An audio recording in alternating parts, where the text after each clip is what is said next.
नमस्कार मित्रों, बहुत बहुत स्वागत है आपका Fact Study SM YouTube channel पर। तो चलिए, आज साल के अंतिम दिन 31 दिसंबर 2021 के सभी महत्वपूर्ण करंट अफेयर्स हम डिस्कस करेंगे। एक्स्ट्रा फैक्ट के साथ हम आपको बताएंगे, तो पूरा वीडियो को आप ध्यान से देखिएगा। और आज साल का अंतिम दिन है, तो आज आप एक प्रण लीजिए कि 2022 में मुझे एक जॉब लेनी ही है। चलिए, तो आज का पहला प्रश्न देखते हैं। 18 दिसंबर 2021 को हाल ही में विश्व अरबी भाषा दिवस मनाया गया। इसका थीम क्या था? तो विश्व अरबी भाषा दिवस 18 दिसंबर को मनाया गया, याद रखिएगा। और इसकी थीम थी Arabic language a bridge between civilisation. इसका मतलब है, जो अरेबिक लैंग्वेज है, अरेबिक भाषा है, वो एक ह्यूमन सिविलाइजेशन के बीच एक ब्रिज का काम कर रही है। तो बहुत ही महत्वपूर्ण हो जाता है ये प्रश्न। ठीक है, Arabic language a bridge between civilisation और अरेबिक भाषा है। तो याद रखिएगा कि जो यूनाइटेड नेशन है उसकी 6 ऑफिशियल भाषाएं हैं। याद रखिएगा कौन कौन सी हैं। एक तो अरेबिक है, ठीक है।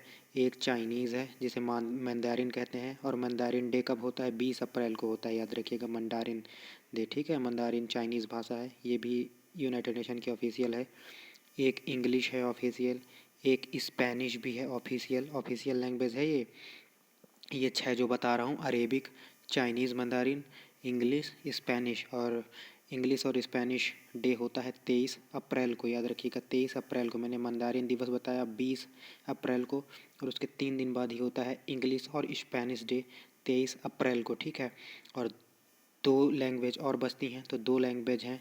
एक है आपकी फ्रेंच लैंग्वेज, फ्रेंच लैंग्वेज 20 मई को मनाता है, फ्रेंच लैंग्वेज दिवस जो है 20 मई को मनाया जाता है। और एक रशियन, रशियन दिवस 6 जून को मनाया जाता है। तो मैंने आपको यूनाइटेड नेशंस की 6 ऑफिशियल लैंग्वेज बताई। एक हो गई अरेबिक, एक हो गई मैंडरिन, एक हो गई इंग्लिश, एक हो गई स्पेनिश, एक हो गई फ्रेंच, और एक हो गई रशियन। ये 6 ऑफिशियल लैंग्वेज हैं। आपसे प्रश्न कभी भी पूछा जा सकता है और बहुत ही महत्वपूर्ण है, 6 की 6 याद रखिएगा। चलिए अगला प्रश्न देखते हैं। हाल ही में घड़ी की ब्रांड है एक एस्प्रिट, इसने किसे अपना ब्रांड एम्बेसडर बनाया है? तो इसने हाल ही में अनन्या पांडे, चंकी पांडे की बेटी है अनन्या पांडे, इसको एस्प्रिट ने अपना ब्रांड एम्बेसडर बनाया है। आलिया भट्ट यहाँ पर दिख रही हैं। आलिया भट्ट को PETA India person of the year का अवार्ड चुना गया है। पता नहीं क्यों चुना गया है, लेकिन चुना गया है बस। ठीक है, कंगना रणावत ये बेस्ट अभिनेत्री थी इस बार की। ठीक है, और इन्हें पद्म पुरस्कार से भी सम्मानित किया गया है, याद रखिएगा। चलिए अगला प्रश्न देखते हैं। हाल ही में, और जो राष्ट्रीय फिल्म पुरस्कार तो मैंने बताया कंगना रणावत को फीमेल में मिला है, मेल में मनोज वाजपेयी को मिला है और धनुष को मिला है, याद रखिएगा। ठीक है, अगला प्रश्न देखते हैं। हाल ही में IMD world talent ranking report जारी की गई है आईएमडी के द्वारा। तो इसमें टॉप पर जो है स्विट्जरलैंड है, याद रखिएगा स्विट्जरलैंड इसमें टॉप पर है। और अपना देश भारत इसमें 56वें नंबर पर है। तो याद रखिएगा बिल्कुल 56 नंबर पर अपना देश भारत है। एशिया प्रभुत्व सूचकांक में भारत की रैंक 4 है। पहले नंबर पर अमेरिका है, दूसरे पर चाइना, तीसरे पर जापान और चौथे पर भारत है। एशिया में किसका इन्फ्लुएंस है? एशिया पावर इंडेक्स इसे कहा जाता है, वो मैं अलग बता रहा हूँ। ये टैलेंट रैंकिंग है, इसका उत्तर हो जाएगा 56।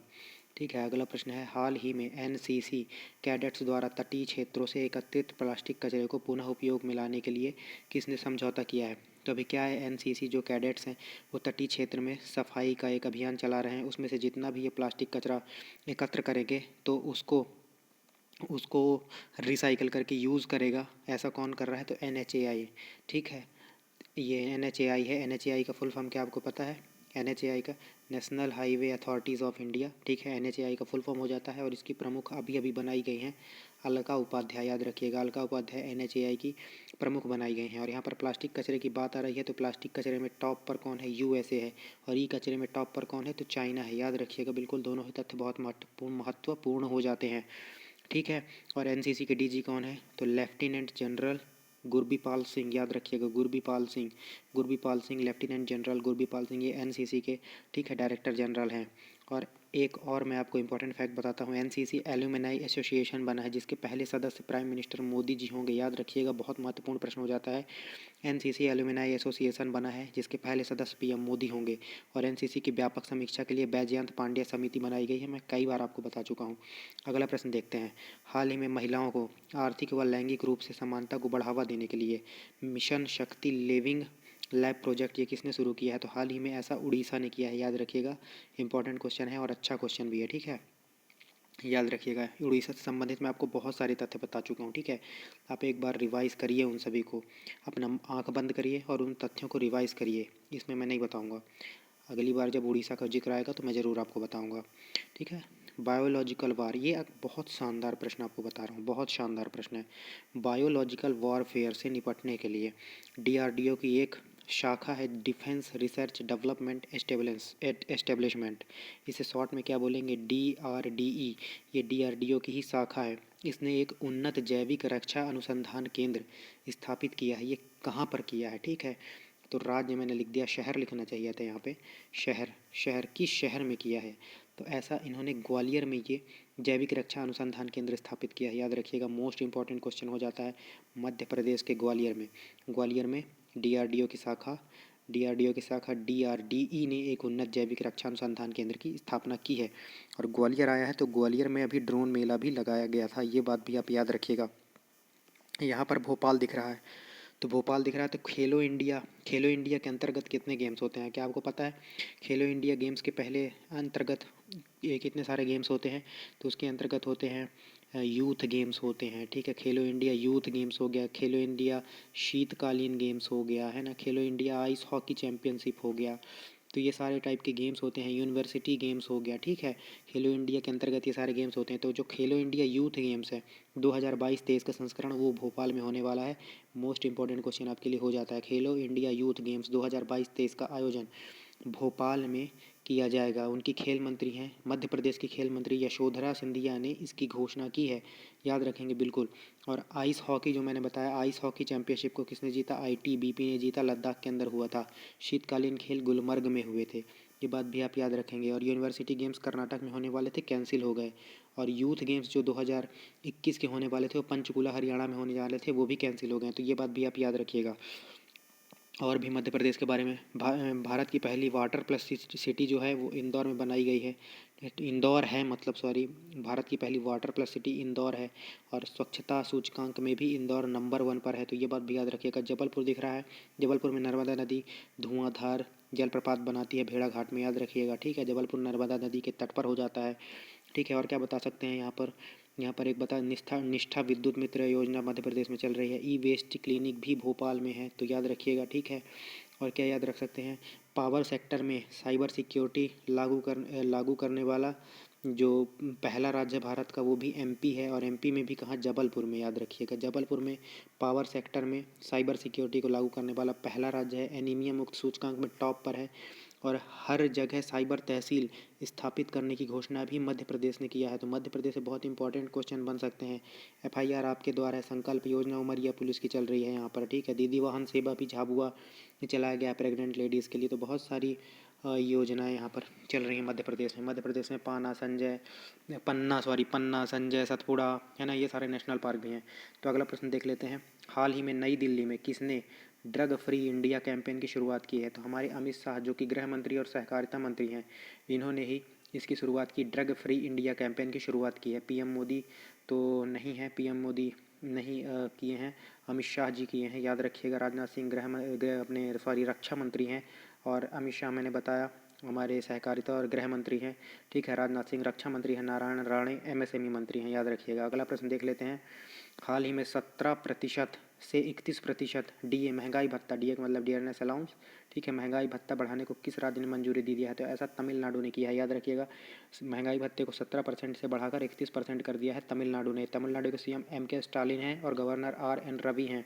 और MK स्टालिन की पार्टी का नाम क्या है, द्रविड़ मुनेत्र कड़गम, याद रखिएगा, द्रविड़ मुनेत्र कड़गम। ये क्वेश्चन पूछा जा चुका है कि द्रविड़ मुनेत्र कड़गम किसकी पार्टी है, MK स्टालिन की पार्टी है, CM है यहाँ के। ठीक है, और भी तमिलनाडु के बारे में फैक्ट जान लेते हैं। हल्दी अनुसंधान केंद्र तमिलनाडु में है। आदिपुरम त्यौहार मनाया जाता है तमिलनाडु में। ठीक है, और ऊटी और कोडिकनाल झील भी तमिलनाडु में। मछली उत्पादन में टॉप पर तमिलनाडु है। अंगदान में टॉप पर तमिलनाडु है। कैटल पार्क, एशिया का सबसे बड़ा कैटल पार्क तमिलनाडु में बन रहा है। और क्या बता सकते हैं, जो डोजांग जो समुद्री गाय का संरक्षण केंद्र है वो भी तमिलनाडु में बन रहा है, ये बात भी आप याद रखिएगा। और एशिया का सबसे बड़ा कैटल पार्क तो मैंने बता ही दिया। ठीक है, और पोंगल में यहाँ पर जल्लीकट्टू होता है, याद रखिएगा, जल्लीकट्टू भी यहीं का है। ठीक है, कलारीपट्टू मार्शल आर्ट भी तमिलनाडु का है। और तमिलनाडु के तट को जो कोरोमंडल बोलते हैं, और यहाँ पर लौटते हुए मानसून से बारिश होती है। ठीक है, याद रखिएगा, तमिलनाडु के तट पर लौटते हुए मानसून से बारिश होती है। अंगदान में भी टॉप पर तमिलनाडु है। अंगदाता स्मारक जयपुर में है जबकि, याद रखिएगा। अगला प्रश्न, हाल ही में पंजाब नेशनल बैंक के नए एमडी और सीईओ किन्हें नियुक्त किया गया है? तो हाल ही में पंजाब नेशनल बैंक के एमडी और सीईओ अतुल कुमार गोयल को नियुक्त किया गया है। याद रखिएगा, पंजाब नेशनल बैंक के एमडी और सीईओ अतुल कुमार गोयल को नियुक्त किया गया है। ठीक है। और यहाँ पर सोमा शंकर प्रसाद दिख रहे हैं, तो सोमा शंकर प्रसाद को हाल ही में यूको बैंक का एमडी और सीईओ नियुक्त किया गया है। याद रखिएगा, सोमा शंकर प्रसाद को यूको बैंक का एमडी और सीईओ नियुक्त किया गया है। और वासुदेव पथंगी नरसिम्हन दिख रहे हैं, तो वासुदेव पथंगी नरसिम्हन को इक्विटास स्मॉल फाइनेंस बैंक का एमडी और सीईओ नियुक्त किया गया है। और रवि कपूर दिख रहे हैं, ये संसद टीवी के पहले सीईओ हैं, ये बात भी आप याद रखेंगे। और एक प्रश्न आपको बता दे रहा हूँ, भारतीय कॉरपोरेट मामलों के संस्थान के एमडी और सीईओ किन्हें बनाया गया है? प्रवीण कुमार को। याद रखिएगा, किसे बनाया गया है? भारतीय कॉरपोरेट मामलों के संस्थान जो है उसका एमडी और सीईओ प्रवीण कुमार को बनाया गया है। तो इसमें कोई कन्फ्यूज़न नहीं होनी चाहिए। एक बार फिर बता दे रहा हूँ, अतुल कुमार गोयल को पीएनबी का एमडी सीईओ बनाया गया है। यूको बैंक का सोमा शंकर प्रसाद को बनाया गया है। वासुदेव पथंगी नरसिम्हन को इक्विटास स्मॉल फाइनेंस बैंक का बनाया गया है। रवि कपूर संसद टीवी के पहले सीईओ हैं। और प्रवीण कुमार को भारतीय कॉरपोरेट मामलों के संस्थान के एमडी और सीईओ बनाया गया है। इतना याद रखिएगा। यूको बैंक भी बता देता हूँ, 1943 में स्थापित है यूको बैंक और कोलकाता में हेडक्वार्टर यूको बैंक का। चलिए अगला प्रश्न देखते हैं। अगला प्रश्न है, हाल ही में मोहम्मद हसनैन रोबल को हाल ही में निलंबित कर दिया गया। ये किस देश के प्राइम मिनिस्टर थे? तो मोहम्मद हुसनैन जो रोबल हैं, ये किस देश के प्राइम मिनिस्टर थे? तो सोमालिया के प्राइम मिनिस्टर थे। ठीक है, मोहम्मद हुसनैन रोबल। याद रखिएगा, सोमालिया में कौन सी मुद्रा चलती है? मोगादिशु वहाँ की कैपिटल है। और मुद्रा वहाँ पे सीलिंग चलती है, सीलिंग मुद्रा चलती है। और सोमालिया की कैपिटल जो है मोगादिशु है। याद रखिएगा, बहुत इंपॉर्टेंट क्वेश्चन हो सकता है। मोहम्मद हुसनैन रोबल सोमालिया के प्राइम मिनिस्टर थे। ज़मीन की जो है, ये इन्होंने जबरन बहुत ही इलीगल तरीके से ज़मीन हथिया रखी थी, तो इसलिए इन्हें निलंबित कर दिया गया है सोमालिया के प्राइम मिनिस्टर। याद रखिएगा। अगला प्रश्न हो जाता है, हाल ही में सुरई इको टूरिज्म जोन किस राज्य में स्थापित किया गया है? ठीक है, उद्घाटन किस राज्य में हुआ है सुरई इको टूरिज्म जोन का? तो उत्तराखंड में। याद रखिएगा, उत्तराखंड में सुरई इको टूरिज्म जोन का उद्घाटन किया गया है। पुष्कर सिंह धामी सीएम है और गुरमीत सिंह यहाँ के गवर्नर हैं। याद रखिएगा। अभी हाल ही में अस्कोट वाइल्ड लाइफ सेंचुरी को यहाँ पर इको सेंसिटिव जोन घोषित किया गया था। ग्लोबल एंड क्लाइमेट एक्शन, अब मैं एक और फैक्ट आपको बता दे रहा हूँ, global and climate action citizen award किसे मिला है? क्या आपको पता है? अभी मैंने पिछले वीडियो में ही बताया था, विरल देसाई को global and climate action citizen award दिया गया है। विरल देसाई को, इन्हें ग्रीन मैन बोला जाता है। याद रखिएगा, ग्रीन मैन बोला जाता है। इन्होंने गुजरात में सत्याग्रह अगेंस्ट पॉल्यूशन नामक एक आंदोलन भी चलाया हुआ था। याद रखिएगा, विरल देसाई, विरल आचार्य नहीं है, विरल आचार्य जो हैं वो गवर्नर थे किसी टाइम पर। ठीक है, याद रखिएगा, विरल देसाई हैं ये, विरल देसाई। इन्हें global and climate action citizen award से सम्मानित किया गया है। विरल देसाई को ग्रीन मैन बोलते हैं। सत्याग्रह अगेंस्ट पॉल्यूशन गुजरात में इन्होंने स्टार्ट किया था। एक और फैक्ट आपको बताता हूँ, एशिया पर्यावरण प्रवर्तन पुरस्कार से किन्हें सम्मानित किया गया है? सुस्मिता लैंका को याद रखिएगा, एशिया पर्यावरण प्रवर्तन पुरस्कार सम्मानित किया गया है। ये पेंगोलिन संरक्षण के लिए इन्हें दिया गया। चिपको आंदोलन उत्तराखंड में हुआ था। इससे संबंधित कौन है? सुंदरलाल बहुगुणा। याद रखिएगा, चिपको आंदोलन संबंधित है। और इसी तरह का एक आंदोलन, चिपको आंदोलन की तरह ही एक आंदोलन कर्नाटक में चलाया गया था, जिसका नाम था अपिक्को आंदोलन। याद रखिएगा, मोस्ट इंपॉर्टेंट फैक्ट आपके लिए बन जाता है। अगला प्रश्न देख लेते हैं। यहाँ पर एक और फैक्ट बता देता हूँ आपको, नर्मदा बचाओ आंदोलन से मेधा पाटकर जो है वो संबंधित है। याद रखिएगा। अगला प्रश्न बता देता हूँ। हाँ, अगला प्रश्न डिस्कस कर लेते हैं। हाल ही में हाई रेजोल्यूशन कैमरा लगभग 5 मीटर का, ठीक है, किसने लॉन्च किया है? तो ये चाइना ने लॉन्च किया है। याद रखिएगा, हाई रेजोल्यूशन कैमरा। चाइना की राजधानी क्या हो जाती है? बीजिंग चाइना की राजधानी होती है। रेनमिनबी यहाँ पर मुद्रा चलती है, मंदारिन भाषा चलती है। शी जिनपिंग यहाँ के राष्ट्रपति हैं। याद रखिएगा। और वांग यापिंग यहाँ की एक महिला का नाम आप याद रख सकते हैं, वांग यापिंग ये पहली चीनी महिला है जो अंतरिक्ष में चली। याद रखिएगा। इनका पृथ्वी विज्ञान उपग्रह भी है एक, क्या आप याद कर पा रहे हैं? मैंने बताया है, गुआंगमू ऐसे लिखते हैं। देखिए, गुआंगमू इनका पृथ्वी विज्ञान उपग्रह है। याद रखिएगा। इनका सौर मिशन में मैंने भी आपको बताया है। चीन का सौर मिशन किसे कहते हैं? शीहे चीन का सौर मिशन है। ठीक है, बाइडू यहाँ का नेविगेशन सिस्टम है। ग्लोनास किसका नेविगेशन सिस्टम है? रशिया का। नाविक किसका है? भारत का। जीपीएस तो आप जानते होंगे, जीपीएस तो भाई यूएसए का है, ठीक है। शीहे सौर मिशन जो है वो चाइना का है। भारत का सौर मिशन कौन सा है? आदित्य L1 भारत का सौर मिशन है। और सोलर पार्कर प्रोब मिशन जो किसका है? नासा का है, जिसने अभी छुआ है, सूर्य के बाहरी परत को छू दिया है, ठीक है, सोलर प्रोब, ठीक है। याद रखिएगा, मैंने कई बार आपको बता रखा है, ठीक है। आपको मैं अभी एक वीडियो भी देने वाला हूँ जिसमें सारी अंतरिक्ष एजेंसी जो जो भी काम कर चुकी हैं वो सारे हम उस वीडियो में डिस्कस कर लेंगे, ज़्यादा क्लियर हो जाएगा। यहाँ की एक महिला है सायरा गुल सॉटवे। सायरा गुल सॉटवे, देखिए सायरा गुल सॉटवे नाम है इनका। इन्हें क्या मिला है? इन्हें नूरमबर्ग प्राइज से सम्मानित किया गया है, याद रखिएगा, सायरा गुल सॉटवे को, ठीक है। अगला प्रश्न देख लेते हैं। आधुनिक डार्विन, आधुनिक डार्विन के नाम से विख्यात ईओ निल्सन, ईओ निल्सन, इनका हाल ही में निधन हो गया है। और इन्हें आंटमैन भी कहा जाता है, याद रखिएगा, चींटियों के ऊपर ये खूब अध्ययन करते थे तो इसलिए इन्हें आंटमैन भी कहा जाता है, आधुनिक डार्विन भी कहा जाता है। ईओ निल्सन को, ये एक जीव विज्ञानी थे, याद रखिएगा, इनका निधन हो गया है। और क्या बता सकते हैं, ये यूएसए के थे, याद रखिएगा, ये यूएसए के थे ईओ निल्सन, ठीक है। अब यूएसए के थे तो यूएसए के बारे में कुछ फैक्ट जान लेते हैं। एक नैन्सी पेलोसी है, नैन्सी पेलोसी, ये यूएसए की कौन है? ये यूएसए की स्पीकर हैं। एक जेनेट येलेट हैं, यूएसए की वित्त मंत्री हैं, ठीक है। और यूएसए का अपर हाउस क्या कहा जाता है? सीनेट कहा जाता है, सीनेट, याद रखिएगा, यूएसए के अपर हाउस को अपने राज्यसभा के जैसे होता है, सीनेट कहा जाता है।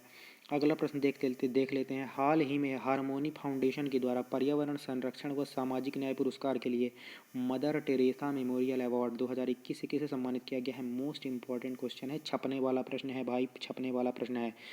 ये किसको किसको मिला है? ये अनिल प्रकाश, विद्युत मोहन और रिधिमा पांडे, ये तीनों को मिला हुआ है, याद रखिएगा। मदर टेरेसा मेमोरियल अवार्ड 2021 ये तीनों को मिला हुआ है। और ये जो विद्युत मोहन एक शख्स दिख रहे हैं, विद्युत मोहन को एक और पुरस्कार मिल चुका है, इनको अर्थशॉट पुरस्कार से भी सम्मानित किया जा चुका है विद्युत मोहन को, ये बात भी याद रखिएगा। यहाँ पर प्रथम फाउंडेशन दिख रहा है, प्रथम फाउंडेशन को क्या मिला है? इंदिरा गांधी शांति पुरस्कार मिला है। लेकिन गांधी शांति पुरस्कार के लिए मिला है बंग बंधु शेख मुजीबुर रहमान को गांधी शांति पुरस्कार मिला है, प्रथम फाउंडेशन को इंदिरा गांधी शांति पुरस्कार मिला है, दोनों अलग अलग चीज़ें हैं, याद रखिएगा। और राष्ट्रीय लोकमान्य तिलक अवार्ड किसे मिला है? साइरस पूनावाला को, याद रखिएगा, साइरस पूनावाला को राष्ट्रीय लोकमान्य तिलक अवार्ड से सम्मानित किया गया। सुभाष चंद्र बोस आपदा प्रबंधन अवार्ड से किसे सम्मानित किया गया? मोस्ट इंपॉर्टेंट फैक्ट है आपके लिए, मोस्ट इंपॉर्टेंट फैक्ट है, सुभाष चंद्र बोस आपदा प्रबंधन पुरस्कार से किन्हें सम्मानित किया गया? डॉक्टर राजेंद्र भंडारी को, याद रखिएगा, डॉक्टर राजेंद्र भंडारी को सुभाष चंद्र बोस आपदा प्रबंधन पुरस्कार से सम्मानित किया गया है, डॉक्टर राजेंद्र भंडारी को। इतने ज़्यादा फैक्ट आपको करंट से रिलेटेड और कहीं पे यूट्यूब पे देखने को मुझे तो नहीं लगता कि मिलेंगे। एक भी क्वेश्चन आपका बाहर नहीं जाने वाला है, ठीक है। एक ही दो चैनल है जो बहुत अच्छा करते हैं करंट अफेयर्स में, ठीक है। तो आप मेरा चैनल भी फॉलो कर सकते हैं, आपको बहुत फ़ायदा मिलेगा। हाल ही में किस वैक्सीन को भारत में मंजूरी मिल गई है? तो दो वैक्सीनों को, उपरोक्त दोनों, कॉर्बोवैक्स और कोवोवैक्स, दोनों के नाम सेम सेम है लेकिन दोनों को बनाने वाली कंपनियां अलग अलग हैं। इन दोनों को मंजूरी मिल गई है। अब देख लेते हैं, जो कॉर्बोवैक्स है, कॉर्बोवैक्स को बायोलॉजिकल ई कंपनी ने बनाया है, बायोलॉजिकल ई कंपनी ने कॉर्बोवैक्स को बनाया है, जो कि हैदराबाद की कंपनी है। कैसे लिखेंगे? बायोलॉजिकल बायोलॉजिकल ई कंपनी, ये हैदराबाद की कंपनी है, इसने कॉर्बोवैक्स को बनाया है, याद रखिएगा। और जो कोवोवैक्स है उसे सीरम इंस्टीट्यूट ऑफ इंडिया ने बनाया है, इसे सीरम इंस्टीट्यूट ऑफ इंडिया ने बनाया है, पुणे बेस्ड कंपनी है, कोवोवैक्स को बनाया है। इन दोनों को अभी हाल ही में मंजूरी मिली है ओमिक्रॉन के डर से। तो ओमिक्रॉन का वेरिएंट नंबर याद रख लीजिएगा, B.1.1.529, ये ओमिक्रॉन का वेरिएंट नंबर है, याद रखिएगा। और टीका उत्सव कब से कब तक मनाया जाएगा? तो 1 अप्रैल से 14 अप्रैल तक टीका उत्सव मनाया जाएगा, ठीक है। और कोवैक्स पहल में शामिल पहला राज्य पंजाब है, मैंने कई बार बताया हुआ है आपको। अगला प्रश्न देख लेते हैं। प्राइम मिनिस्टर मोदी ने हाल ही में बीना पनकी मल्टी प्रोजेक्ट पाइपलाइन परियोजना का उद्घाटन किया। यह किस राज्य से संबंधित है? तो देखिए, बीना रिफाइनरी है एमपी में, ठीक है, बीना एक जगह है वहाँ पे, और पनकी जो है उत्तर प्रदेश में है। तो ये एमपी और यूपी के संयुक्त परियोजना है। और ये बात भी याद रखिएगा, इसकी लंबाई कितनी है? इसकी लंबाई 365 किलोमीटर होगी, याद रखिएगा। और जो ये बीना रिफाइनरी है, ये भी याद रख लीजिएगा कि ओमान के सहयोग से बनाया गया, ठीक है। मध्य प्रदेश में बीना में है, सागर जिले में आ जाता है, ठीक है। तो बीना में है जो जो है, ठीक है, याद रखिएगा, बीना में है और बीना ओमान के सहयोग से बीना रिफाइनरी को बनाया गया। याद रखिएगा, बिल्कुल भूलना नहीं है कि बीना रिफाइनरी को किसके सहयोग से बनाया गया, तो बीना रिफाइनरी को ओमान के सहयोग से बनाया गया है भाई साहब, याद रखिएगा। अगला प्रश्न, अगला फैक्ट आपको बता देता हूँ। केन बेतवा लिंक परियोजना, अभी हमने चर्चा किया था। केन बेतवा लिंक परियोजना ये भी मध्य प्रदेश की है। केन नदी का पानी बेतवा में जाएगा, बुंदेलखंड क्षेत्र में, याद रखिएगा। और बेतवा पर एक परियोजना है माता टीला परियोजना बेतवा नदी पर ही है, तो ये भी बात आप याद रखेंगे। और इन दोनों के बीच में पन्ना नेशनल पार्क आ रहा है, ये बात भी आप याद रखेंगे। केन बेतवा लिंक परियोजना के बीच में पन्ना नेशनल पार्क आ रहा है, मोस्ट इंपॉर्टेंट फैक्ट है। और पन्ना नेशनल पार्क में हाल ही में डेजर्ट कैट देखी गई थी, तो ये बात भी आप याद रखिएगा। अब दो कमेंट सेक्शन में बता दीजिए कि गोल्डन बाग कहाँ पर देखा गया था, और बंगाल टाइगर हाल ही में बहुत दिनों बाद किस टाइगर रिजर्व में देखा गया था, आप कमेंट सेक्शन में बता दीजिए, ठीक है। और गंगा एक्सप्रेस वे भी याद रख लीजिए। गंगा एक्सप्रेस वे मेरठ से लेकर प्रयागराज के बीच में है और 594 किलोमीटर की है ये expressway. Ganga expressway Shahjahanpur Uttar Pradesh से पीएम मोदी ने उद्घाटन किया है अभी। और इसी बात पर पूर्वांचल एक्सप्रेस वे को बता दीजिए, तो पूर्वांचल एक्सप्रेस वे लखनऊ से और गाजीपुर के बीच में चलेगा, बहुत इंपॉर्टेंट प्रश्न हो जाता है। और दिल्ली मुंबई एक्सप्रेस वे कितने किलोमीटर लंबी है, तो 1380 किलोमीटर लंबी है दिल्ली मुंबई एक्सप्रेस वे। तो इतनी सारी चीज़ें आपको याद रखनी है। अगला प्रश्न देखते हैं। दूरसंचार विभाग ने हाल ही में, ठीक है, 2022 में भारत के 13 शहरों में 5G सेवा शुरू करने की घोषणा की है। अब इनमें से सबसे ज़्यादा शहर किसमें है, तो सबसे ज़्यादा शहर गुजरात के इसमें शामिल किए गए हैं। अहमदाबाद, गांधीनगर और जामनगर, ये 3 शहर गुजरात के लिए गए हैं इन 13 में से, ये बात आप याद रखिएगा 5G सेवा के लिए। और बाकी तो, और मुंबई, महाराष्ट्र के 2 हैं, मुंबई और पुणे हैं, बाकी लखनऊ भी है, उत्तर प्रदेश वाले खुश हो सकते हैं, ठीक है। और भी बहुत सारी जगह हैं, ठीक है, कोलकाता है ना, तो बहुत सारी जगह हैं, आप चेक कर लीजिएगा। लेकिन मोस्ट इंपॉर्टेंट है कि 13 शहरों में शुरू हो रहे हैं और सबसे ज़्यादा शहर गुजरात के हैं, तो ये बात आप याद रख सकते हैं। आज का आखिरी प्रश्न अपन देखते हैं। हाल ही में कौशल विकास व दिव्यांग केंद्र का उद्घाटन किस राज्य में किया गया है, तो हाल ही में कौशल विकास और पुनर्वास व दिव्यांग केंद्र का उद्घाटन मणिपुर में किया गया, याद रखिएगा। मणिपुर आया है तो मणिपुर में राष्ट्रीय खेल यूनिवर्सिटी भी है, ये बात भी आप याद रखेंगे, राष्ट्रीय खेल यूनिवर्सिटी मणिपुर में है। थांगटा मार्शल आर्ट मणिपुर का है, मैंने कलारीपट्टू बताया था तमिलनाडु का मार्शल आर्ट है, जबकि थांगटा मार्शल आर्ट मणिपुर का है। और शंघाई महोत्सव भी मणिपुर में मनाया जाता है, तो इतनी सारी चीज़ें आपको याद रखनी है।